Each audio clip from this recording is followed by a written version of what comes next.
संसद में VV Shriramji bill pass दीर्घ 6 घंटा धरी आलोचना पर विरोधी प्रबल हट्टगोल वाकआउट मध्य विधेयक राज्यसभा गृहीत होती। पूर्व लोकसभा बिल पास होता। बिल को विरोध कर संसद परिसर संविधान कक्ष बाहर विरोधी विक्षोभ प्रदर्शन करते। गतकाली विलंबित राति पर्यंत प्राय 6 घंटा आलोचना पर श्रीरामजी बिल राज्यसभा गृहीत होता। लोकसभा पर विरोधी दल राज्यसभा हंगामा करते प्रतिवाद कक्ष त्याग करते विरोधी। राज्यसभा विरोधी दल नेता तथा कांग्रेस सभापति मल्लिकार्जुन खड़गे भाषण पर जितेबाला ग्रामीण विकास मंत्री शिवराज सिंह चौहान वितर्कर उत्तर देवाक ठिया होते विरोधी सांसद माने हंगामा करने और स्लोगान देवा आरंभ करते। सेमाने कला आईन फेराइन स्लोगान देते। शिवराज सिंह चौहान भाषण समय विरोधी सांसद माने स्लोगान जारी रखिते बिल प्रत्याहार दाबी कर वाकआउट करते। मंत्री उत्तर पर यह वॉइस भोट द्वारा गृहीत करा। अनेक विरोधी सदस्यों द्वारा आगत बिल उपर संशोधन को गृह प्रत्याख्यान करथिला। बिलटी पूर्व लोकसभा मंजूरी होता। राज्यसभा ये बिलटी गृहीत पर वर्तमान ये बिल को नहीं चर्चा और विरोधी भितर आक्रोश जोर धरी। NREGA Act has been destroyed by the Modi government and it has been replaced by the VBGRG bill, but it was brought in just 5 hours before it was the government. It was given to us just 5 hours before the government introduced it in the House.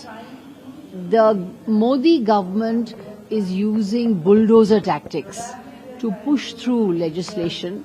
कि नरेगा में पहले ये था कि कोई conditional नहीं था, unconditionally कोई भी मांगे डाउन ट्रॉडन पीपल कि हमको 100 दिन का काम चाहिए तो उनको मिलने वाले थे और उसका पूरा जिम्मेदारी सेंट्रल गवर्नमेंट के ऊपर थे। अभी वो बोल रहे हैं कि 40% इकोनॉमिक जिम्मेदारी, पैसा का जिम्मेदारी स्टेट गवर्नमेंट को लेना पड़ेगा। मनरेगा का मोदी सरकार देती थी, अब इस संशोधन के बाद ओनली 60% पेमेंट भारत सरकार करेगी, मतलब प्रदेश को भी ये पैसा देना पड़ेगा। तो ये तो जो मनरेगा का मूल उद्देश्य था उसको बर्बाद कर दिया। और महात्मा गांधी का नाम क्यों हटाया? बिल कुछ भी हो, कानून कुछ भी हो, उससे फर्क नहीं पड़ता है। धरना देने का उनका अधिकार है और आदत है।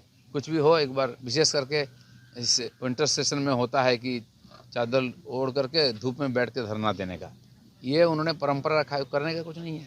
विकास करने के लिए लोगों ने यहाँ सत्ता में लाया है, वो तो कर नहीं पाते हैं और संवाद में बने रहने के लिए प्रदर्शन ही करते हैं। This bill is going to be very, very harmful for the poorest of the poor because the original Manrega scheme, the way it was structured, where the center paid 90% of the funds for it, was a scheme which was the backbone of the rural economy and the backbone, the greatest support for people who are very, very poor and had difficulty getting employment. And for 20 years, it's been one of the good schemes which has run, which has helped poor people. This new formation, in the new form of the bill, when you cut down so much of the allocation from the center, and most of the allocation is, a lot of it is going to come from the states are not going to be able to afford it, which means the scheme will die. बहुत दुर्भाग्यपूर्ण बात है कि महात्मा गांधी, राष्ट्रपिता, जिन्होंने इस देश के स्वतंत्रता संग्राम का नेतृत्व किया, जिस तरह से उनका नाम मनरेगा के विधेयक से हटाया गया है, इससे दुर्भाग्यपूर्ण और निंदनीय और कोई काम। कभी कभी मति मारी जाती है ना, इस तरह के बिल पास कराए जाते हैं। अधिकार की पूरी भावना का कत्ल हो गया। मैंने कहा सड़कों को गौण करना मुश्किल होता है, संसद को मौन कर लीजिएगा।